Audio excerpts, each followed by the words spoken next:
നമ്മുടെ ഇന്ത്യയിൽ ടീച്ചർമാരുടെ എണ്ണം 1 കോടിയിൽ കവിഞ്ഞു. ദേശീയ വിദ്യാഭ്യാസ മന്ത്രാലയം കഴിഞ്ഞ ദിവസം പുറത്തുവിട്ട കണക്കാണ്. അവർ ഹാപ്പിയാണ്, കാരണം 30 കുട്ടികൾക്ക് ഒരു ടീച്ചർ എന്നുള്ള ദേശീയ വിദ്യാഭ്യാസ നയത്തിലേക്ക് അവരെത്തിക്കൊണ്ടിരിക്കുകയാണ്. ലോകത്ത് 1500 കോടി മൊബൈലുകളുണ്ടെന്നാണ് പറയാം. ലോകത്ത് ആകെയുള്ള ആൾക്കാരുടെ ഇരട്ടി നമ്പറിനേക്കാൾ കൂടുതൽ എന്ന് പറഞ്ഞാൽ ഒരാൾക്ക് 2 മൊബൈൽ വെച്ചുണ്ട്. 30 കുട്ടികൾക്ക് ഒരു ടീച്ചർ എന്ന കണക്കിലേക്ക് നമ്മൾ എത്തിക്കൊണ്ടിരിക്കുമ്പോൾ ഒരു കുട്ടിക്ക് 2 മൊബൈലാണ്. ആരാണ് സ്ട്രോങ്? ആരാണ് നമ്മുടെ കുട്ടികളെ പഠിപ്പിച്ചുകൊണ്ടിരിക്കുന്നത്? അത് മൊബൈലാണ് പുതിയ ഗുരു.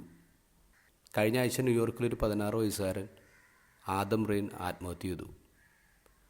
പാരൻസ് കേസ് കൊടുത്തേക്കാണ് ChatGPT-ക്കെതിരെ. കാരണം ഇവന് ഡിപ്രഷൻ വന്നപ്പോൾ ഇവൻ കൺസൾട്ട് ചെയ്തത് ChatGPT ആയിട്ടാണ്. അപ്പം ChatGPT അവൻ്റെ സൂയിസൈഡിനെ കുറച്ചും കൂടി എളുപ്പമുള്ളതാക്കി മാറ്റി. ഇപ്പം കേസ് കിടക്കുകയാണ്. ആരാണ് നമ്മുടെ കുട്ടികളെ പഠിപ്പിക്കുന്നത്? ഇന്നത്തെ ഗോസ്പലിൽ ഈശോ പറയാണ്, മിണ്ടരുത്, അവന് വിട്ടുപോ. ബാധയാണത്.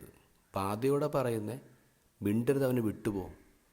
നമ്മുടെ കുട്ടികളിലേക്ക് ഇന്ന് ഈ ടെക്നോളജിയുടെ ഈ മൊബൈലിൻ്റെ ബാധ അങ്ങനെ കയറിയിരിക്കുകയാണ്.